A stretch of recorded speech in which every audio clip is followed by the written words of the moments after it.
हर गर्भवती माँ को अवश्य सुननी चाहिए ये दिव्य कथा। जब माता अंजनी के गर्भ में आए थे श्री हनुमान जी।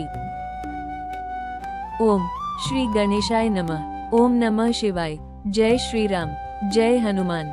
एक घना शांत वन, चारों ओर पक्षियों का मधुर कलरव, और उसी वन के बीच एक छोटी सी गुफा में बैठी थी माता अंजनी।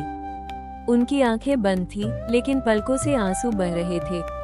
दोनों हाथ जोड़कर वे भगवान शिव से प्रार्थना कर रही थी, हे महादेव, यदि मेरी वर्षों की तपस्या से आप प्रसन्न हैं, तो मुझे ऐसा पुत्र दीजिए जो धर्म की रक्षा करे, जो संसार के दुखियों का सहारा बने, जो आपकी भक्ति और श्री राम की सेवा में अपना पूरा जीवन समर्पित कर दे।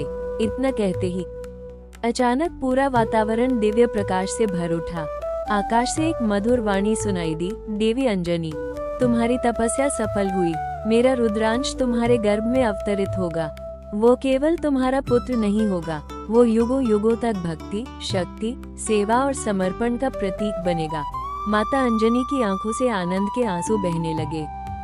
उन्होंने दोनों हाथ अपने गर्भ पर रखे और मुस्कुराकर कहा, मेरे लाल, आज से तुम्हारा हर पल भगवान शिव और श्री राम के नाम को समर्पित होगा।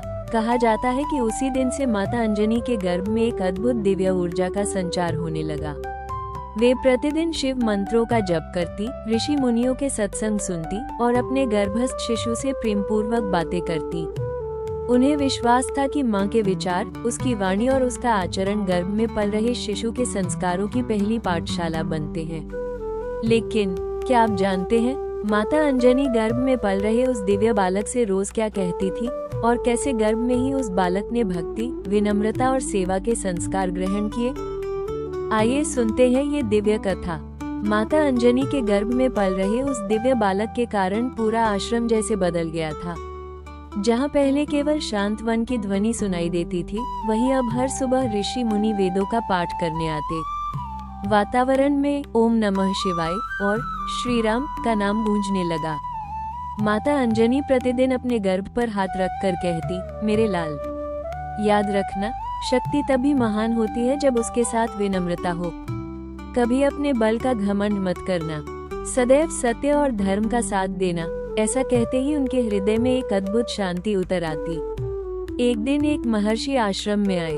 उन्होंने माता अंजनी को देखकर मुस्कुराते हुए कहा, देवी, तुम्हारे गर्भ में जो बालक है, उसका तेज साधारण नहीं है। ये बालक आने वाले समय में धर्म की रक्षा करेगा और स्वयं भगवान श्री राम का सबसे बड़ा सेवक बनेगा। ये सुनकर माता अंजनी की आंखें भर आईं। उस दिन से उन्होंने निश्चय किया कि वे कभी क्रोध नहीं करेगी, किसी के लिए कटु वचन नहीं बोलेगी और हर समय भगवान का स्मरण करेगी, ताकि गर्भस्थ बालक को केवल अच्छे संस्कार मिले। कहा जाता है कि जब भी माता अंजनी भगवान शिव का ध्यान करती, उन्हें ऐसा अनुभव होता मानो गर्भ में पल रहा बालक भी उस दिव्य शांति को महसूस कर रहा हो। दिन बीतते गए, जन्म का समय निकट आने लगा। पूरा वन एक अनोखी सुगंध से भर गया। पक्षी मधुर स्वर में गाने लगे, मंद मंद हवा चलने लगी, और फिर वो शुभ क्षण आया। माता अंजनी ने एक तेजस्वी दिव्य बालक को जन्म दिया। ऋषि मुनियों ने उस बालक को देखकर कहा, यह कोई साधारण बालक नहीं, ये भक्ति, सेवा, साहस और समर्पण का ऐसा प्रतीक बनेगा जिसे युगों युगों तक पूरा संसार श्री हनुमान के नाम से याद करेगा। समापन, यदि आप गर्भवती हैं, तो याद रखें, माँ के विचार, उसकी वाणी और घर का वातावरण बच्चे पर सकारात्मक प्रभाव डाल सकते हैं। इसलिए प्रेम, शांति, प्रार्थना और अच्छे विचारों का साथ बनाए रखें।